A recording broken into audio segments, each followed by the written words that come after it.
time is 6:52. Time to get you ready for your Wednesday morning with our morning sprint. Kelsey Morgan in the studio with details of a protest planned for a busy part of downtown Spokane tonight. And Mark Peterson says it could stay dry today. But first, Spokane police surrounded a home near Division and Cinto last night when a stabbing suspect refused to come out of that home. Police say a woman stabbed the man sometime before midnight. The man made it out of the house with non-life-threatening injuries, but the woman stayed inside with two young children and refused to come out. Police broke down the door after about an hour-long standoff. The woman was taken into custody. The children were unharmed. Well, if you're heading out to do some last-minute shopping tonight, you might run into a protest. Homeless activists are planning to stage a disruption in front of the River Park Square Mall in downtown Spokane tonight at 5 o'clock. The demonstrations will be lawful, but they will be noisy. We will attempt to drown out some of the Christmas music that's going around downtown. Protesters are asking for more resources for the city's homeless population, including things like 24-hour shelters, more mental health services, and help with job placement. The city does have a network of warming centers up and running, but activists say that's not enough to address the homeless problem. Our weather is going to be dry today. We are expecting to see an increased chance of showers for tomorrow, but throughout the day into this afternoon, some sun and clouds. So you're going to have those sunglasses.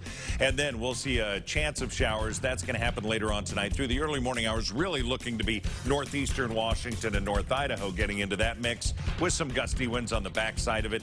The northern Cascades are going to get hammered. So 50 for the high today, 44 into Spokane, 43 into Sandpoint, and Pullman, 45. Everybody's above average, and everybody will see a little bit of sunshine today.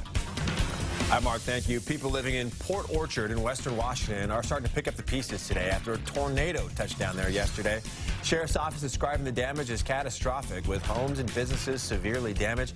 The National Weather Service will conduct a weather survey this morning to determine that storm's strength. Moses Lake police are reminding people not to leave valuables in their cars. There have been more than 20 reported vehicle trials there in the past 2 weeks. Police say a majority of those break-ins happen outside businesses along North Stratford Road and West Broadway Avenue. Purses, wallets, tools, even guns were all stolen. Investigators are now reviewing surveillance footage. Snoqualmie Pass looking much better this morning than it did a day ago. The pass closed completely for several hours yesterday morning, but right now it is open with no restrictions or chain requirements. Department of Transportation reports no added travel time. It is snowing lightly, but the roadway is bare.